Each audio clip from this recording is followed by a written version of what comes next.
ఆ దేవుడు నాకు రక్షణ ఇచ్చినవాడు, అంత మాత్రమే కాదు, నా దేవుడు నాకు జీవం అనుగ్రహించిన వాడు, నాకు విమోచన లేదా విడుదల ఇచ్చినటువంటి వాడు, ఈ లోకంలో ఆయన కొరకు బ్రతుకున్నట్లుగా బలమును కూడా దయచేవాడు. నా బలమా అంటాడు యెహోవా, నా బలమా అంటాడు. చూడండి, ఈ రోజుల్లో చాలామంది క్రైస్తవులు దేవుడిచ్చిన రక్షణ పొందుకొని ఉన్నారు. దేవుడిచ్చిన జీవం వారిలో ఉన్నది, దేవుని చేత విమోచించబడి ఉన్నారు. కానీ దేవుని కొరకు బ్రతికే బలము మాత్రం దేవుని నుంచి పొందుకోలేకపోతున్నారు. అన్నిటికన్నా ప్రాముఖ్యంగా ఉండాల్సింది మన బలము కంటే, బంధు బలగము కన్నా ఉన్నటువంటి బలము కంటే, ఆస్తి బలము కంటే, సంపద బలము కంటే, అన్ని బలములు మనలో లేకపోయినా పర్వాలేదు, దేవుని బలం మనలో ఉన్నాయంటే సమస్తమును ఎదురించేటకు శక్తి ప్రభు మనకు దయచేస్తాడు. క్రైస్తవులుగా దేవుని సన్నిధిలో మనం కోరుకోవాల్సింది ఏందయ్యా అంటే, దేవా నీ బలం నాలో ఉన్నదా అని ఎప్పటికప్పుడు పరీక్ష చేసుకుంటూ ఉండాలి. ప్రభు బలను సమీపిస్తున్నాం. ప్రభు బలను పాలుపంపులు పొందుకునే మనందరం కూడా మనం తీసుకునే మన ఆహారమును బట్టి, తీసుకుంటున్న పానమును బట్టి మనం ఏ విధంగా అయితే బలవంతులంగా ఉండటానికి దేవుడు సహాయం చేస్తున్నాడు, ఆత్మీయతలో కూడా మనం బహు బలవంతులుగా ఉండుటకు దేవుని యొక్క శరీరమును, దేవుని యొక్క రక్తమును మనకు ఉపయోగం.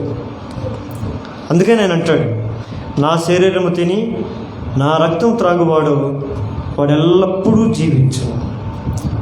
ఆహారం లేకుండా ఒక వారం రోజులు ఉండొచ్చేమో, తర్వాత ఒక వారం తర్వాత వాడిని తీసుకొని వచ్చి కొద్దిగా ఆహారం పెడితే వాడు కొద్దిగా బలపరచబడతాడు. ఆత్మీయ జీవితంలో మనం కూడా బలహీనులు కాకుండా నిమిత్తము ఆత్మీయతలో అపవాది యొక్క శక్తిని, అపవాది మన మీద వేస్తున్న బలమైనటువంటి ఆయుధాలను, వాడి కుతంత్రాలను మనము తిప్పి కొట్టివేసే శక్తి కలిగినట్లుగా ఉండినట్లుగా దేవుడు మన ఎదుట తన శరీరము, తన రక్తమును పెట్టాడు. ఆయన శరీరము, ఆయన రక్తం మనకేమనుగ్రహిస్తుంది అంటే బలమును అనుగ్రహిస్తుంది. మనకుండే బలముతో మనం కష్టపడి పని చేసుకొని సంపాదిస్తాం. దేవుడిచ్చే బలముతో మనము ఆత్మీయని బలపరుచుకొని దేవుని రాజ్యాన్ని స్వతంత్రించుకునే శక్తి కలిగిన అవుతాం. ఈ భూమి మీద నీ కొరకు కొన్ని ఏర్పాటు చేసుకోవడానికి నీ దేహంలో బలము కావాలి. దేవుని రాజ్యంలో చేరుటకు నీ ఆత్మకు దేవుడు అనుగ్రహించే బలము కావాలి. దేవుని బలము పొందుకోకుండా ఆ బలమైనటువంటి రాజ్యానికి నీవు చేరలేవు. ఎందుకు అంటే అక్కడ ఉండేది బలవంతుడకు దేవుడు కాబట్టి. బలహీనులు అక్కడికి ఎవరు కూడా చేరలేరు. ఏ విషయంలో బలహీనులు? ఇశ్రాయేలుది మనం జ్ఞాపకం చేసుకుంటాం. ఐగుప్తులో నుంచి వారిని తన బహుబలమును చూపి వారిని బయటికి నడిపించాడు. ఎర్ర సముద్రమును దాటింపజేశాడు.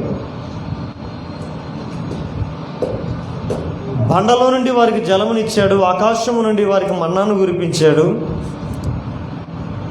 వారికి కావలసిన సమస్తాన్ని దేవుడు తన శక్తి చేత వారికి అనుగ్రహించాడు. వారు దేవుని శక్తి చేత నడిపించబడుతున్నారు, కానీ దేహపరంగా వారు బలం పొందుకొని ముందుకు సాగిపోతున్నారు. ఆత్మీయతలో మాత్రం వారు బలము పొందుకోవట్లేదు.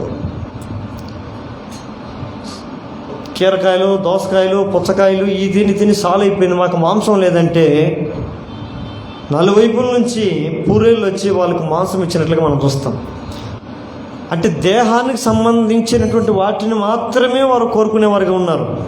ఈ రోజుల్లో అనేక మంది క్రైస్తవులు కూడా భౌతికంగా తమ జీవితంలో భౌతికమైన ఆశీర్వాదాల కొరకే ప్రభువును వెంబడించేవారుగా ఉంటున్నారు. ఇది మా ప్రమాదకరం. ఇది సాతాను నీకేసినటువంటి బలమైనటువంటి పన్నాగం. దేవుడు నీకు ఏ సంబంధమైన వాటిని ఇస్తూ, ఏ సంబంధమైన వాటన్నిటి నుంచి విడిపిస్తూ, పరసంబంధమైన వాటిల్లో పాల్గొనగనట్లుగా నిన్ను నడిపించడానికి ఇష్టపడతాడు. ఎందుకు ఇస్తూ ఉంటాడు ఏ సంబంధమని కూడా కంటే, ఏ సంబంధమైన వాటి ద్వారా నువ్వు వెనక్కి పడిపోకూడదని, వెనక్కి దిగజారిపోకూడదని, ఇవన్నీ నీకు అనుగ్రహిస్తూ అందులో నుంచి నువ్వు సంపూర్ణుడిపై ముందుకు సాగిపోవాలనేది దేవుని యొక్క ప్రణాళిక. కొంతమంది ఈ సంబంధమైన శరీర సంబంధమైన వాటి మట్టుకు కొంతవరకు ప్రయాసపడి వాటిని పొందుకుంటూ వాటితోనే తృప్తి పడిపోతున్నారు. ఇంతవరకు నాకు చాలు, ఇది దేవుడు నాకు ఇచ్చింది చాలు, ఈ ఆరోగ్యం చాలు, ఈ ఆస్తులు చాలు, ఈ ఇల్లు చాలు, ఈ సంపద చాలు, ఇంకా చాలు, ఇది చాలు. కానీ దేవుడు అదన్నిటి గురించి ఒకరోజు అంటాడు, ఇవన్నీ కూడా ఒకరోజు విడవలసినటువంటివి. నీ బలము నిన్ను 70-80 సంవత్సరాల వయసు వరకు తీసుకెళ్ళొద్దు. అక్కడి నుంచి మళ్ళీ నిన్ను ముందుకు తీసుకెళ్ళేది వేరే బలం, అది వేరే శక్తి. శరీరాన్ని ముందుకు తీసుకెళ్ళడానికి శారీరక బలం కావాలి. నీ ఆత్మను దేవుడు అనుగ్రహించినటువంటి రాజ్యంలోకి చేరాలంటే ఆత్మయందు బలము కావాలి. ఈ రెండు బలాలకు మనకు ప్రాముఖ్యం. కానీ ఇశ్రాయేలు ప్రజలు భౌతికమైన బలాన్ని పొందుకుంటూ ముందుకు పోతున్నారు, ఆత్మీయతలో బలహీనులుగా మార్చబడ్డారు. ఏ విషయాల్లో బలహీనులుగా అంటే, కొంతమంది విసిగించుకున్నారు, అంటే దేవుని కార్యాల పట్ల సహనం లేకపోవటం, అది కూడా ఒక బలహీనతే. కొంతమందికి సహనం ఉండదు. ఏ విషయాల్లో? దేవుని విషయంలో చెప్తున్నా నేను, బయట విషయాల గురించి నాకు తెలియదు. మీరు కొన్ని విషయాలు సహనం ఉండదు. మనకి నచ్చనోడు వచ్చి ఎక్కువసేపు మాట్లాడుతున్నా మనకి ఎట్టుంటుంది? కంపరంగా ఉంటుంది. మనకి ఇష్టం లేని విషయాల మీద మనం మాట్లాడుతూ ఉంటే మనం వినటానికి ఎట్లుంటుంది? అయిష్టత ఉంటుంది. వినటానికి బుద్ధి పుట్టదు. వారితో సహవాసం చేయడానికి ఇష్టపడ్డ పుట్టదు. ఈ ఇశ్రాయేలు ప్రజలు కూడా అదే రీతి అనుభవంతో ఉన్నారు. భౌతికమైన వాటన్నిటిని పొందుకుంటూ దేవునితో ప్రయాణం చేస్తున్నటువంటి వీరు ఆత్మ సంబంధమైన కార్యములను వివేచించలేని జ్ఞానంతో వాళ్ళు బ్రతుకుతున్నారు. కొంతమంది విసిగించుకొని, కొంతమంది అవిశ్వాసం ఉంచుకొని, కొంతమంది తిరుగుబాటు చేసి, కొంతమంది అవిధేయతలతో వారు కాలగర్భంలో కలిసిపోతూ వచ్చారు. కానీ ఆత్మీయతలో నూను కుమారుడైనటువంటి యెహోషువ, కాలేబు అనే ఒక ఇద్దరు వ్యక్తులు దేవుణ్ణి నిండు మనసుతో వెంబడించి దేవుడు అనుగ్రహించిన స్వాస్థ్యములు కాలుబెట్టారు. ఆమేన్. పిలబడినటువంటి వారు అనేక మంది.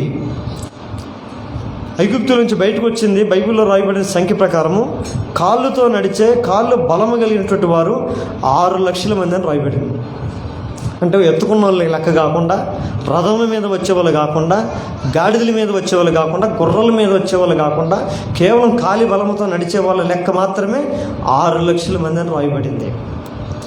ఈ 6 లక్షల మంది పోతూ ఈ 6 లక్షలలో ఎంతమంది ప్రెగ్నెంట్లు ఉంటారు?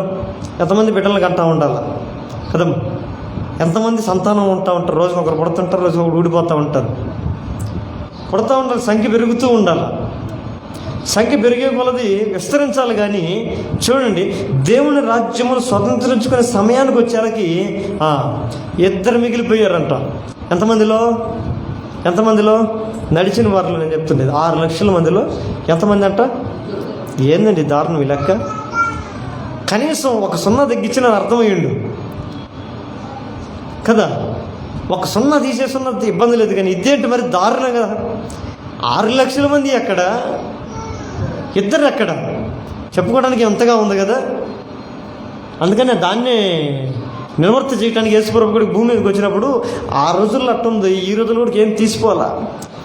పిలువబడిన వారు అనేకులు, ఏర్పరచబడిన వారు కొద్దిమంది. క్రైస్తవులుగా ఉండటానికి అనేక మంది పిలువబడతారు, కానీ దేవుని రాజ్యం కొరకు ఏర్పరచబడిన వారు అందరూ కాదండి. దయచేసి గుర్తుపెట్టుకోండి, కొద్దిమంది. ఆ కొద్ది మందిలో ఇక్కడున్న మనందరం ముందుగాక. లేకపోతే ఇంకెందుకండి ఇంక బతికింది? దీనికి అర్థమేముంది కదా. కనుక దేవుడు అనుగ్రహించి ఆ రాజ్యంలో సంపూర్ణమైనటువంటి పిలుపు, ఆ యొక్క ఆహ్వానము నా ప్రభు మనకు దయచేయునుగాక. అలా ఉండాలి అంటే వీడంటాడు, యోవేలు గ్రంథంలో ఒక మాట చూద్దాం. యోవేలు గ్రంథము 2వ అధ్యాయము 26వ వచనం. యోవేలు గ్రంథము 2వ అధ్యాయము 26వ వచనం. త్వరగా దొరకలే మీకు యోవేలు గ్రంథము? వాళ్ళ గ్రంథాలు ఎదుగుతున్నారా?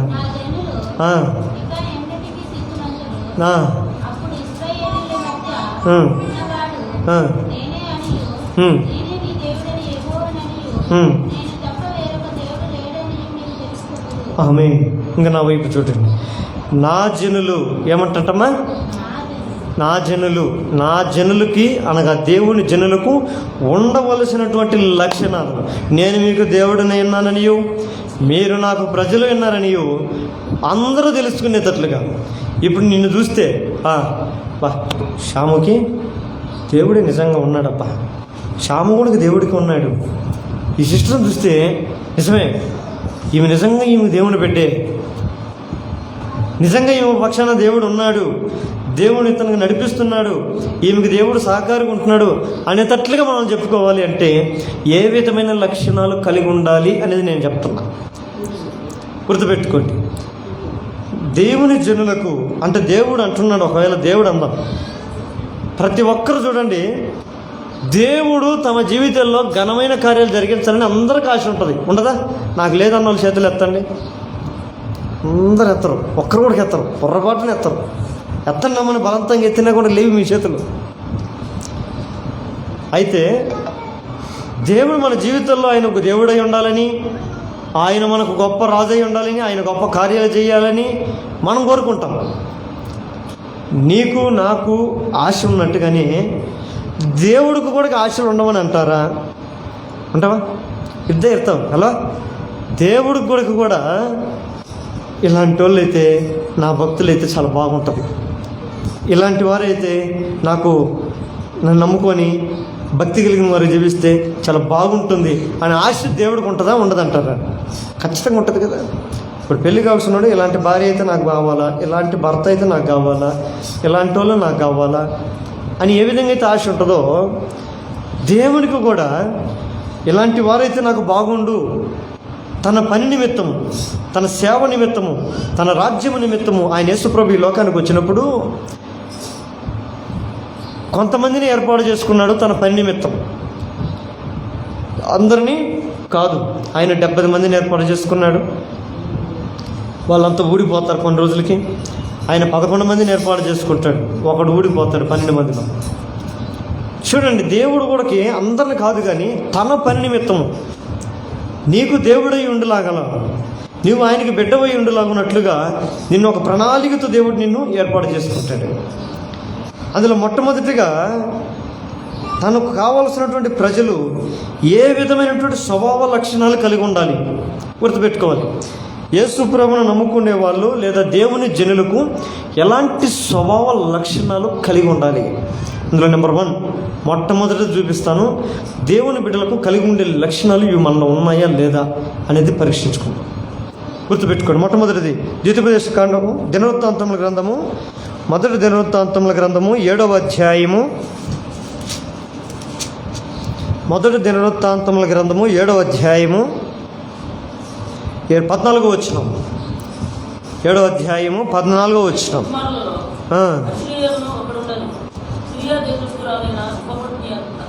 ఒక్క నిమిషం అయ్యా.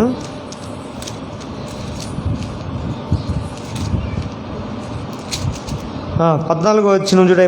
2వ దినవృత్తాంతం, సారీ 2వ దినవృత్తాంతం గ్రంథము 7వ అధ్యాయము 14వ వచనం. 2వ దినవృత్తాంతముల గ్రంథము 7వ అధ్యాయం. నా పేరు పెట్టబడిన నా జనులు, చాలులే ఇంకా నా వైపు చూడండి. ఇక్కడ ఇందాకేమన్నాం? నా దేవుడు, ఆరాధన అర్థం ఏం చూసాము? నా దేవుడు నా రక్షణకర్త, నా దేవుడు నా జీవదాత, నా దేవుడు నా విమోచకుడు, నా దేవుడు నా బలము, నా దేవుడు సదాకాలం ఉండే దేవుడు అని చూస్తూ వచ్చాం. మంచిది, నీ దేవుడు నువ్వు చెప్పినవి నిజమే. ఇప్పుడు దేవుడు అంటాడు నా జనులు అంటున్నాడు. ఇప్పుడు నా జనులు ఎట్టుండాలో నేను చెప్తా.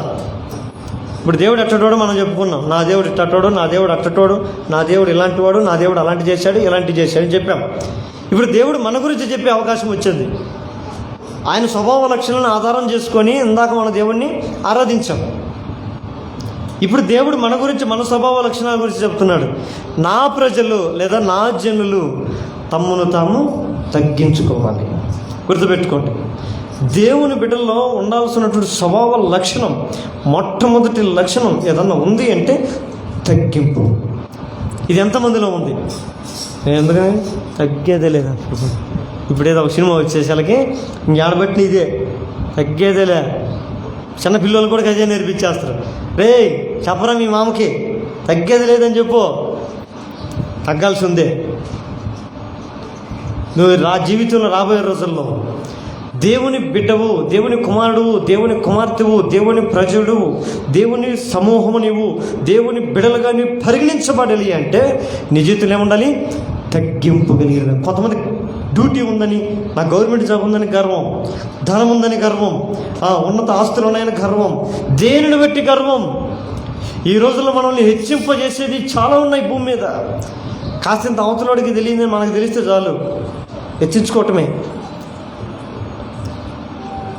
4 అక్షరాలు ఎక్కువ చదివితే చాలు హెచ్చించుకోవటమే.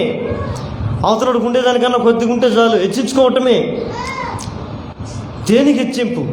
పరిశుద్ధ గ్రంథం సెలవిస్తుంది, నీవు హెచ్చింపబడేవి భూలోకంలో ఎన్నున్నా కూడా నువ్వు తగ్గింపు కలిగిన హృదయం ఉంటే రాబోయే రోజుల్లో నా దేవుడు నిన్ను హెచ్చిస్తాడు. ఎంత మట్టుకు తెలుసా? పరలోక రాజ్యము ఎంత ఎత్తులో ఉందో అంత ఎత్తులు చేరేంతగా నా దేవుడు నిన్ను హెచ్చిస్తాడు. ఆ ఎత్తైన పరలోక రాజ్యమును చేరాలి అంటే భూమి మీద అంతకంతకు నీవు తగ్గింపు స్వభావంతో మార్చబడాలి. ఆమేన్. కోరుకునేవి చాలా తక్కువ. ఒక భర్త ఒక భార్యని ఏదన్నా ఒక మాట అంటే నేను ఎందుకు పడాలి, ఎందుకు పడతా, దేనికి పడతా అని చెప్పి తిరగబడతారు. నువ్వంటే పడవడనేడా అడితే ఏమవుద్దమ్మా? ఏం కాదు కదా, నీ కొంపే కదా సమాధానంగా ఉంటుంది, నీ ఇల్లే కదా సమాధానంగా ఉంటుంది. నువ్వు కూడా తిరిగి కేకలేస్తే ఇంట్లో కేకలే కదా, అరుపులే కదా, రచ్చలే కదా ఉండేది, ఇంకేముంటాయి? తగ్గింపు వలన గౌరవం కలుగుతుంది. ఏంటి? తగ్గింపు వలన గౌరవం కలుగుతుంది. తగ్గింపు గురించినటువంటి ఆశీర్వాదాలు ఈరోజు జనాలకి తెలియట్లేదు. తగ్గించుకోవటం అంటే అదేదో అవమానంగా ఫీల్ అయిపోతున్నారు. తగ్గించుకోవటం అంటే అదేదో అగౌరవంగా ఫీల్ అయిపోతున్నారు. నేను ఎందుకు తగ్గించుకోవాలి అని అహం నీలో వస్తే యేసు ప్రభు వైపు చూడు. ఆయన ఎంతవరకు తగ్గించుకున్నాడో చూడు. నువ్వు సిలువ మరణం పొందినంత వరకు ఆయన ఏం చేశాడంట? తగ్గించుకోవాలంట. దేవుని చేత మనం నీతిమంతుడిగా ఎంచబడాలి అంటే క్రైస్తవులకు మొట్టమొదటి మనం ఉండాల్సినటువంటి స్వభావ లక్షణము తగ్గింపు. యేసు ప్రభు కూడా సిలువ మరణము పొందినంత వరకు అంటాడు ఫిలిప్పీ రాసిన పత్రికలో 2:5 అంటాడు కదా, తను సిలువ మరణం పొందినంత వరకు తగ్గించుకున్నాడు. యేసు ప్రభు అంతవరకు తగ్గించుకున్నాడు. కాబట్టి ఈరోజు సర్వలోకం అన్ని నామముల కంటే పైనున్న నామము, మేలైన నామం ఆయన పొందుకున్నాడు. ఆమేన్. దేవుని మహిమ కలుగును గాక. నీ కుటుంబంలో, నీ జీవితంలో, నీవున్న సమాజంలో, నీవున్న లోకములో నువ్వు ఎల్లప్పుడూ కూడా ఒకటి గుర్తుపెట్టుకో, తగ్గింపు తనం కలిగిన వాటి గుర్తుపెట్టుకో.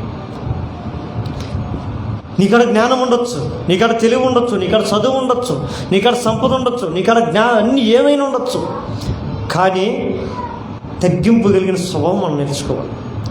ఒక పురుషుడు దేవుని విషయంలో తగ్గింపు కావాలి, ఒక స్త్రీ తన భర్త విషయంలో తగ్గింపు కావాలి, ఒక బిడ్డలు తల్లిదండ్రుల విషయంలో తగ్గింపు కలిగిన వారై బ్రతకాలి. ఇది దైవ నియమం, దైవ కరమం, దైవ కట్టడ. దీనికి మించింది ఏదన్నా ఉంది అంటే అక్కడేముంటుంది? సాతానుకు ఒకటి ఉంది, గర్వ హృదయం కలిగిన వాడు అంటాడు. బహు గర్వ హృదయం కలిగినటువంటి వాడు. ఈ మధ్యాహ్న కాల సమయం మీరు కూడా జ్ఞాపకం చేసుకోవాలి. దేవా, ఎక్కడైనా నా ఎదుటి వ్యక్తి నా మీద ఏదైనా కోప్పడినప్పుడు, లేదా ఏదన్నా నాకు నొప్పి కలిగించి మాట్లాడినప్పుడు నా తగ్గింపు స్వభావం పనిచేస్తుందా లేదా? నా తగ్గింపు స్వభావం నాలో బ్రతుకుందా లేదా? తెలుసుకుంటాం లేదా? తగ్గింపు అనేది మనం బ్రతుకుంటేనే ఏదో ఒకరోజు, ఈరోజు కాకపోయినా ఒకరోజు నువ్వు దేవుని చేత కృప పొందుకుంటావు. అది లేకపోయినదనుకో నీ బ్రతుకులో జీవితాంతం కూడా చాలా కష్టాల్లో ఎదుర్కోవాల్సి వస్తుంది. ఒక కుటుంబంలో ఒక భర్త దగ్గర తగ్గింపు లేని స్త్రీ సమాజంలో తగ్గింపు కలిగినట్లుగా ఉండడానికి ఇష్టపడదు. ఒక పురుషుడు కూడా తన తల్లిదండ్రులకి తన వారికి తగ్గింపుతనం విధేయతలు లేనివాడు సమాజంలో విధేయత వెళ్ళినట్టు బ్రతకడానికి ఇష్టపడ్డు. అందుకని దేవుని వాక్యం సెలవిస్తుంది, అమూల్యమైనటువంటి తన వాక్యమును ఎవరైతే తగ్గించుకుంటారో తగ్గించుకుని ప్రతి వారిని నేను చూస్తూనే ఉన్నాను. ఒకరోజు ఒక భక్తుడు పెళ్లి చేసుకొని 100 సంవత్సరాలు అయిందంట, వయసు 99 సంవత్సరాల వయసు దగ్గర పడిందంట. పిల్లలు లేరంట ఆయనకి.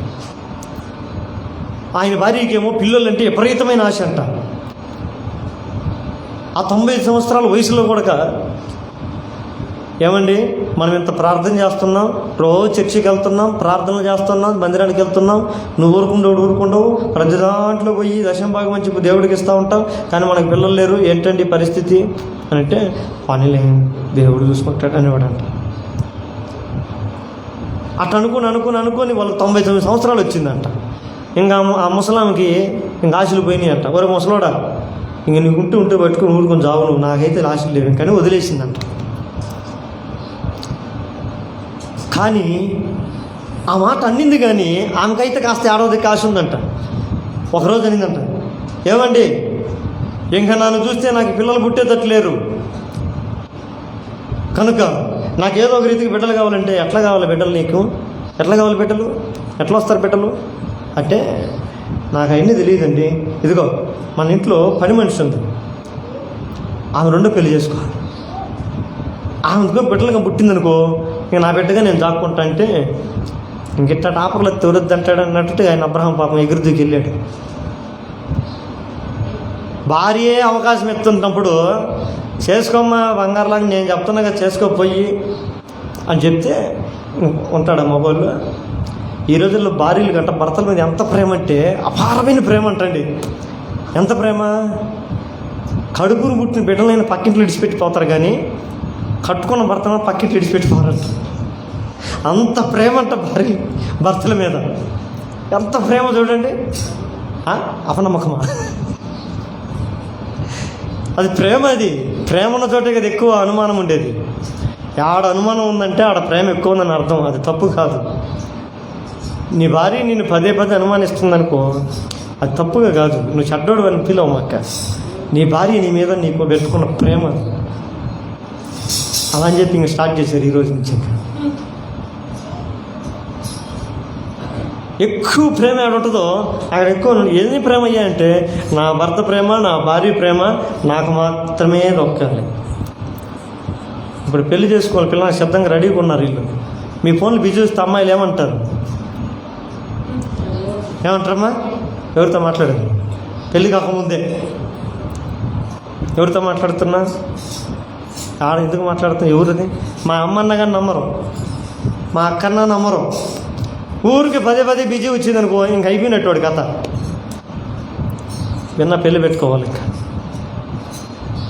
ఇప్పుడు మీరైనా మేలు, ఎవరు తయారు చేసి మీకు ఇచ్చే బంపర్ ఆఫర్లు అన్లిమిటెడ్ కాళ్ళు వచ్చినాయి. అప్పుడు మా కాలంలో అయితే అన్లిమిటెడ్ లేవు.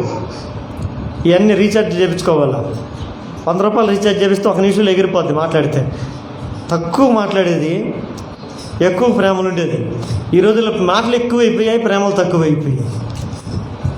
అందుకని మీ మధ్య బంధాలు కరెక్ట్గా పదిలంగా ఉండాలంటే తక్కువ మాట్లాడండి, అప్పుడు ప్రేమ ఎక్కువగా ఉంటుంది. ఇంక దొరికింది కదా ఛాన్స్ అని చెప్పి కళ్ళు నిద్ర గుడ్లు మెట్టుకున్నాడు చీకటి పొలాలు కళ్ళు గట్టి ఒత్తులు పెట్టుకొని ఇంకేం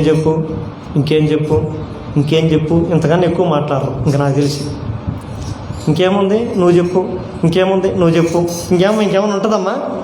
ఏం మాట్లాడతారు నాకు తెలిసి గంటలు వీళ్ళని అడగాలి. ఇంకా ఏం సతీష్, ఏం శ్యామ, ఏం మాట్లాడతారు? ఇంకంతకుమించి ఇంకేం మాట్లాడతారు నాకైతే అర్థం కాదు. ఏం కూర తిన్నావు, ఉప్పు వేసావా, పప్పు వేసావా, ఈరోజు ఏం కూర తిన్నావు, ఏం సారి తిన్నావు, అది ఎట్టుంది, రుచి బాగుందా, ఏం అడుగుతారు? ఎంత అని అడుగుతారు? ఫైనల్ ఒకటి అడుగుతారు, ఇంకేమైతే ఇంతే,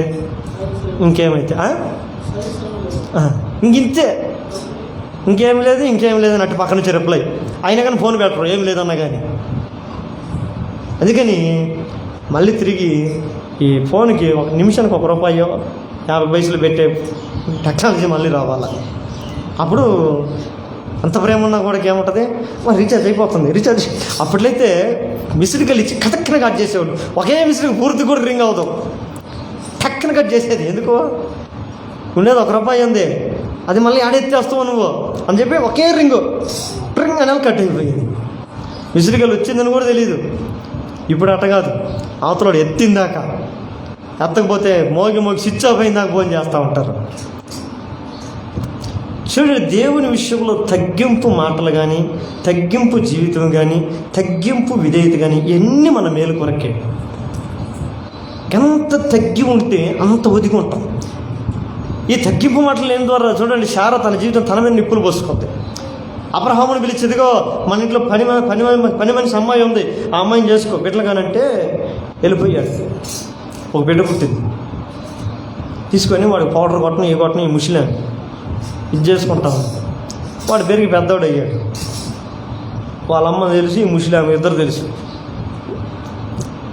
ముసలిదానా అని పిలవడం స్టార్ట్ చేశాడు మధ్యలో.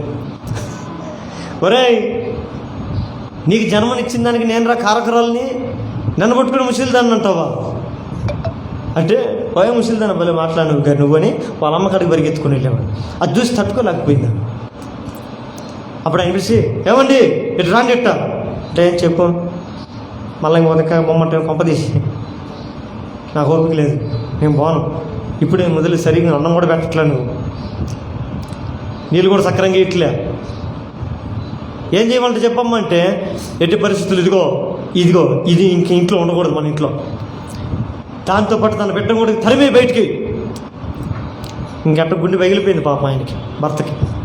అదేంటే ఇంట్లో ఏదో గిన్నెలు కడుక్కుంటూ కసు ఊడుచుకుంటూ బతికి దాన్ని తీసుకొని వచ్చి మన ఇంట్లో నా భార్య అంటివి, పెళ్ళంటివి, పిల్లలంటివి, మళ్ళీ ఏంటి తరిమి అంటున్నావు, ఇదేంటిది అని బాధపడి దేవుడికి అడిగి ప్రార్థన చేసేటట్ట ముసలాయన. అయ్యా, చిన్న వయసు అమ్మాయిని తీసుకొని వచ్చి నాకు భార్యగా చేసేసింది, ఒక బిడ్డ పుట్టాడు, ఇప్పుడేమో ఈ పనికి మాలింది తరిమి అంటుంది కడుపు మంటతో, నేనేం చేశానయ్యా అంటే, దేవుడు కూడా చూడండి వచ్చి, నీ భార్య ఏది చెప్పొద్దు అదే చెయ్యి అన్నాడట. నీ భార్య ఏది చెప్తుందో అదే చెయ్యంటే ఇంకా తట్టుకోలేని పరిస్థితుల్లో అయినా ఆమె పిలిచి ఒక పెద్ద మూట నిండా తినే ఎన్ని పెట్టి, ఒక పెద్ద కుండ పెట్టి తల మీద పెట్టి, పోతా ఉండమ్మా ఇంటికి. ఎక్కడికి? నీ దిక్కున్న చోటుకి పో, నా కంటికి కూడా కనపడమాకు నువ్వు. మళ్ళీ నేను ఎక్కడికి పోయానండి? ఈరోజు నా జీవితాన్ని పాడు చేస్తారు మీరు. ఏడో ఒక మూల బతుక్కుంటున్న నా బ్రతుకుని ఇదిగో లేనిపోని అన్ని కల్పించి, లేనిపోని ఆశలు కలిగించి నా జీవితాన్ని గుగ్గుపాలు చేసి ఈరోజు ఇల్లు వదిలిపెట్టి పోవద్దని ఎట్లా పోయాను నేనంటే, ఇంక నువ్వేం మాట్లాడడానికి వీల్లేదని ఈయన ఏడుచుకుంటూ వెళ్ళిపోయాడంట. ఆమె ఆ ఇంట్లోంచి బయలుదేరి ఆ ఎడారి ప్రాంతంలోకి వెళ్ళిపోయిందంట, అటు దూరంగా అడవిలోకి వెళ్ళిపోయిందంట. అడవిలో వెళ్ళిపోతూ ఉంటే ఆ భుజాల మీద పిల్లోడు ఉన్నాడంట. ఆ భుజాల మీద పిల్లోడు కేమని ఆడవడం స్టార్ట్ చేశాడంట. వాడి కిందకి దించి, ఎందుకు ఏడుస్తున్నావంటే, నాకు ఆకలి అవుతుందమ్మా. సరేలేరా, ఇదిగో తిను, ఈ ఆహారం అంతా తిను అని చెప్పి ఆహారం పెడితే కొంత దూరం వెళ్ళిన తర్వాత మళ్ళీ ఏడవడం స్టార్ట్ చేసాడంట. ఏరా ఎందుకు ఏడుస్తున్నావు నువ్వు మళ్ళీ అంటే, నాకు దాహానికి నీళ్ళు కావాలమ్మా అంటే. నీళ్ళే కదా, అదిగో తీసుకో తాగాను పోయే లోపల ఆ బాటలు కాస్త ఖాళీ అయిపోయిందంట. ఇప్పుడు ఇట్లా ఎత్తితే నోట్లో ఎత్తితే ఖాళీ డబ్బాలు వేసింది. అయ్యో నీళ్ళు లేవురా, పద ఇంకొద్దిగా ముందుకెళ్దాం, ఏదన్నా ఊరు వస్తుందేమో, ఎక్కడన్నా నది దొరుకుతుందేమో, ఆ నీళ్ళు తీసుకుని తాగదాం పదరా అని చెప్తే వాడు ఒప్పుకోలేదు. సస్యమే నాకు ఇప్పుడు నీళ్ళు ఏడే కావాలి, అమ్మా నాకు గొంతు ఎండిపోతుందమ్మా, నేను చచ్చిపోతానమ్మా అని ఆకలి పెడుతున్నాడంట. చుట్టూ బిడ్డను అక్కడ కూర్చోబెట్టి అటు పరిగెత్తింది, ఎక్కడన్నా కొలను దొరుకుద్దేమో, ఒక నది దొరుకుద్దేమో అని కనుచూపు మేరలో ఎక్కడ నీళ్ళు కనపడలేదంట ఆమెకి. దిక్కుదోస పరిస్థితుల్లో బిడ్డ దగ్గర పరిగెత్తిందంట. అప్పటికే ఏడ్చి అలిసిపోయి గొంతుండిపోయి ఆడ పడిపోయి ఉన్నాడంట. ఆ తల్లి దగ్గరికి వచ్చి లేపి, రే లేరా నాన్న అంటే లేచి, అమ్మహా నీళ్ళు కావాలమ్మా చెప్పి మళ్ళీ ఏడవడం ఆరంభించాడంట. ఇంక ఏడు మరణాన్ని నేను చూడలేను, ఈ బ్రతుకుని నేను భరించలేను అని చెప్పి ఆ బిడ్డను అట్టే ఎత్తుకొని పోయి అక్కడ ఒక ముళ్ళ పొదంటే పొదలుంటే ఆ పొదలు ఇసిరి పడేస్తుందట కసితో. చావు పోరా దరిద్రుడా, నువ్వు పుట్టిన నా బ్రతుకు కూడా సమాధానం లేదు, నెమ్మది లేదు, నాకే దిక్కు లేక నేను ఆ ఇంట్లో దీనురాలయ్యి పనికి మాలిన బతుకు పని మనిషిగా బ్రతుకుతున్న జీవితం నాది. దేవుడు ఎందుకో నా తగ్గింపు జీవితంలోనే ఎన్ని ప్రవేశపెట్టాడు. పనికిరాని దాన్ని దేవుడు నన్ను పనికిరాని అన్నట్టు చూడట్లే. ఇంత దౌర్భాగ్యమైన జీవితం జీవిస్తున్న కష్టాలు బాధలు ఎందుకో దేవుడు నాకే ఇచ్చేస్తున్నాడు. ఈ బ్రతుకుడి కంటే చావటమే మేలు అని ఆ బిడ్డను ఇసిరేసి ఆ పొదలు పడేసి ఆ మెల్లి కాస్త దూరం కూర్చొని ఏడుస్తున్నట్టు, గుండెలు బాదుకుంటూ తల కొట్టుకుంటూ. ఇక నాకెవరు దిక్కు లేరు, నాకేం పరిస్థితి లేదు అని ఆ పరిస్థితులు ఆమె నలిగిపోయి ఇంకా నా జీవితానికి ఆదరణ లేదు అనుకున్న పరిస్థితుల్లో దేవుని దూత అక్కడ ప్రత్యక్షమవుతుంది. ఆ పేరు పెట్టి, హాగరు నీకేమొచ్చినది, ఎందుకు ఏడుస్తున్నావు, ఎందుకు ఏడుస్తున్నానా? దేవా, నీ దాసుడైనటువంటి అబ్రహాం ఇంటిలోనే ఎంత పని తక్కువదన్నా నీకు తెలుసు కదా. ఏ రోజు కూడా నేను అబ్రహాం భారీగా ఉండాలని నేను ఆశపడలేదే. అబ్రహాము పొందుకున్న ఆశీర్వాదంలో, ఆస్తిలో, సంపద నాకు వాటా కావాలని ఏ రోజు నేను కోరుకోలేదే. ఎంత తగ్గింపు కలిగిన దాన్ని నా ఇంట్లో పని చేసుకుంటున్నా. ఆ తగ్గింపు తనమే చూసి కదా నా యజమానురైన శారా తన భర్తకు నన్ను భారీగా చేసింది. ఈరోజు ఆ తగ్గింపు నాకు శాపం అవటం ఏంటి? ఆ తగ్గింపు నా జీవితానికి ఈ రీతిగా నష్టం తీసుకురావడం ఏంటి? తగ్గింపు కలిగిన జీవితమే మహాపాపమా అని గుండెలు పగిలేలా ఏడుస్తుంటే చూడు, ఆ తగ్గింపే అబ్రహాముకు భారీగా నేను చేసింది. ఆ తగ్గింపే నీకు కష్టాలు తీసుకురానికి దారి తీసింది. ఆ తగ్గింపు జీవితమే, ఆ కష్టాల జీవితమే ఈరోజు నేను నీకు ప్రత్యక్షమైపోయే భాగ్యం కూడా కలిగింది అంటాడు. ఆమె చూడండి, అదే తగ్గింపు లేకుండా అక్కడ లోపడకపోయి ఉంటే, నీ యజమానురాలైన శారా చెప్పిన మాట అనుకుంటా, నేను ఎందుకు చేసుకుంటాను ఆ ముసలోని, నేను ఎందుకు చేసుకుంటా ఆ ముసలోని, నేనేంటి, నా వయసు ఏంటి అని అనుకుని నువ్వు దిక్కదీరి మీరుంటే ఈరోజు నా దర్శనం నీకు కలిగి, ఆ రోజు నీ తగ్గింపు నేను అబ్రహాం ఉన్న ఇంట్లోనే చూశాను. నీ యజమానురాలు అర్థం చేసుకోకపోయినా, నీ యజమానుడు అర్థం చేసుకోకపోయినా, నీ ఇంటి వారు ఎవరు అర్థం చేసుకోకపోయినా, నీ తగ్గింపును నేను చూస్తున్నాను కనుక ప్రతిఫలం ఇవ్వటికి నేను ఇప్పుడు నీ దగ్గరికి వచ్చినాను. ఇదిగో, ఏ కుమారుడైతే నా గొంతువాడు చనిపోతే బాగుండు అని అనుకుంటున్నావో వాణ్ణి గొప్ప జనముగా నేను ఆశీర్వదించబోతున్నాను. దేవుడికి మహిమ కలుగుతుంది.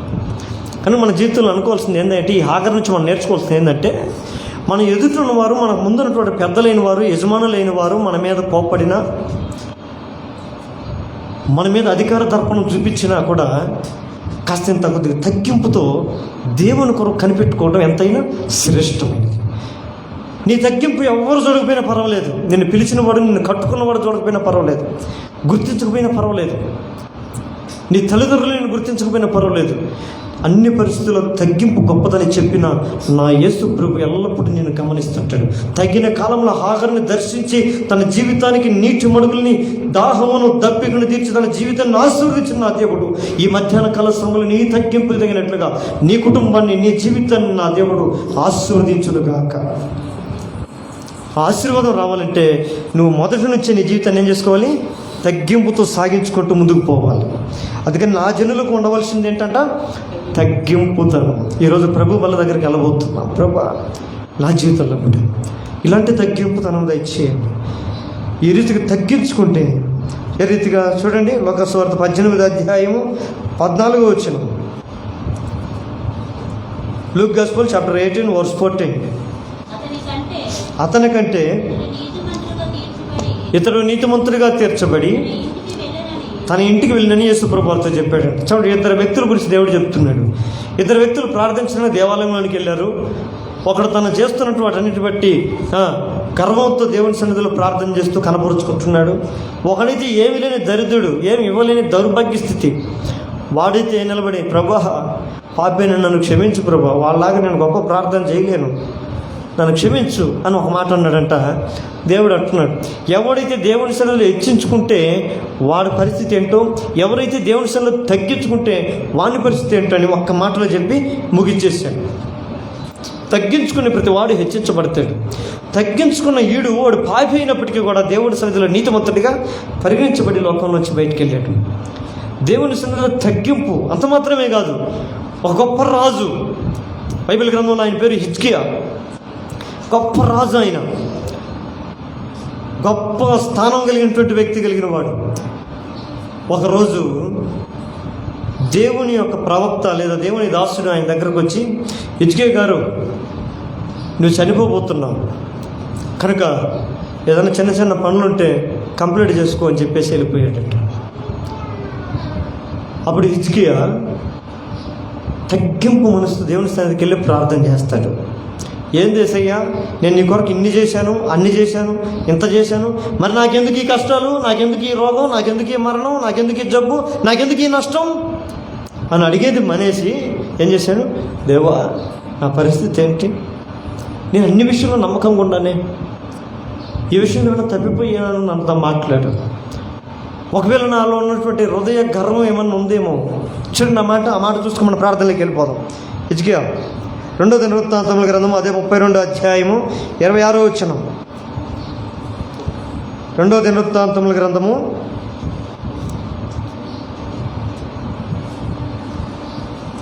త్వరగా 2వ దినవృత్తాంతం 32వ అధ్యాయం 26వ వచనం.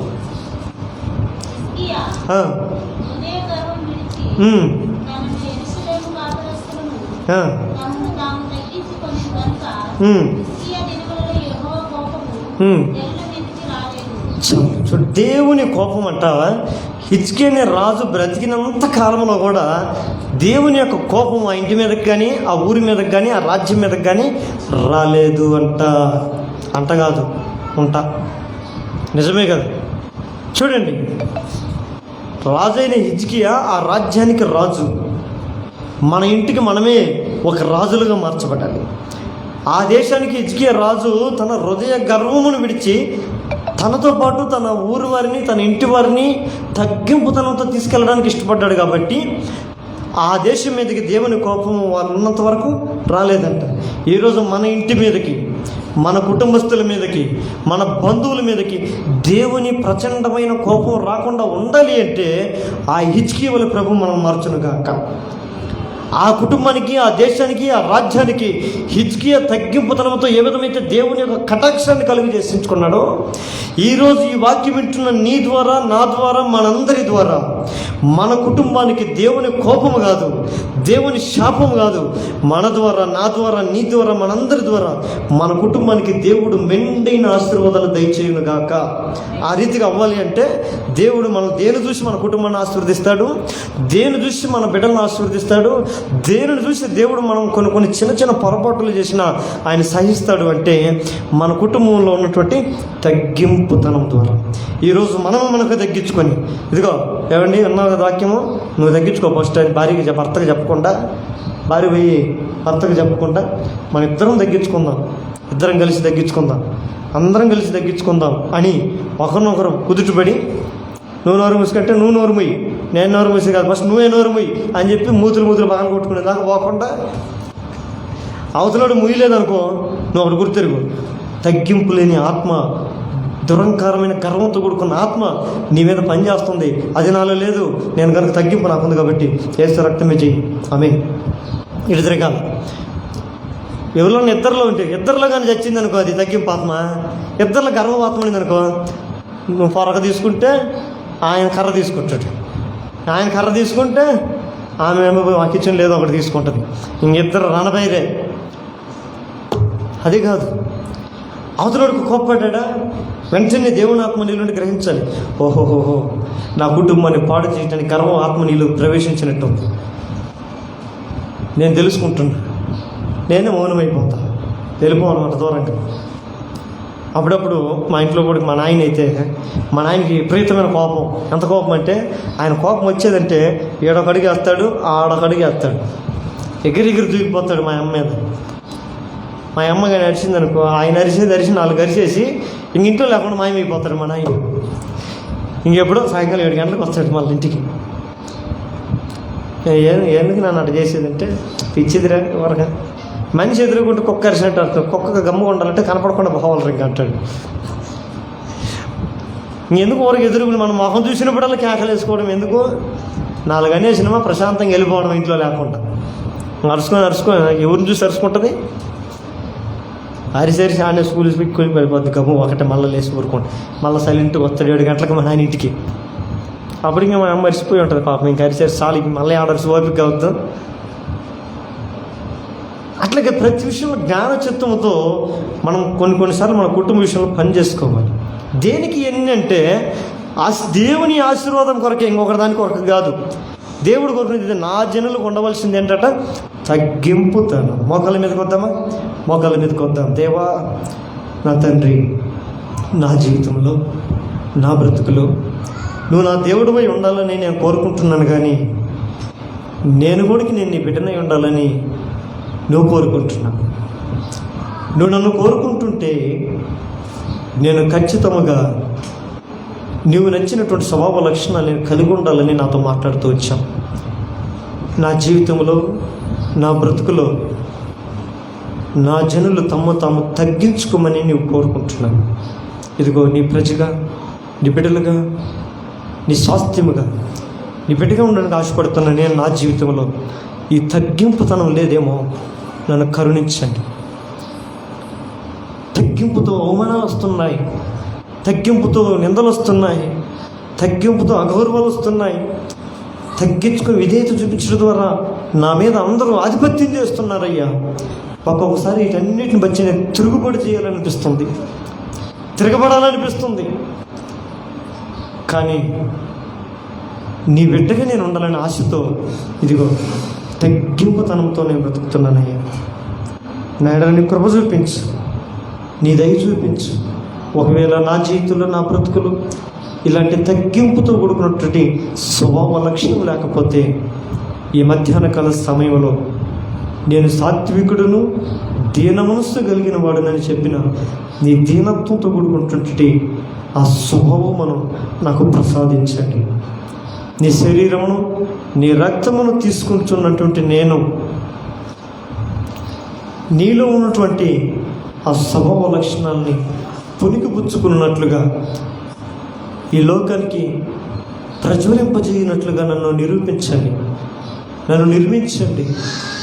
ఆ రీతి కృప నాకు దయచేయమని ప్రార్థన చేసుకున్నాను. ఎవరు మౌనంగా దయచేసి అందరూ కళ్ళు మూసుకొని మోకాల మీదకి వచ్చినట్లయితే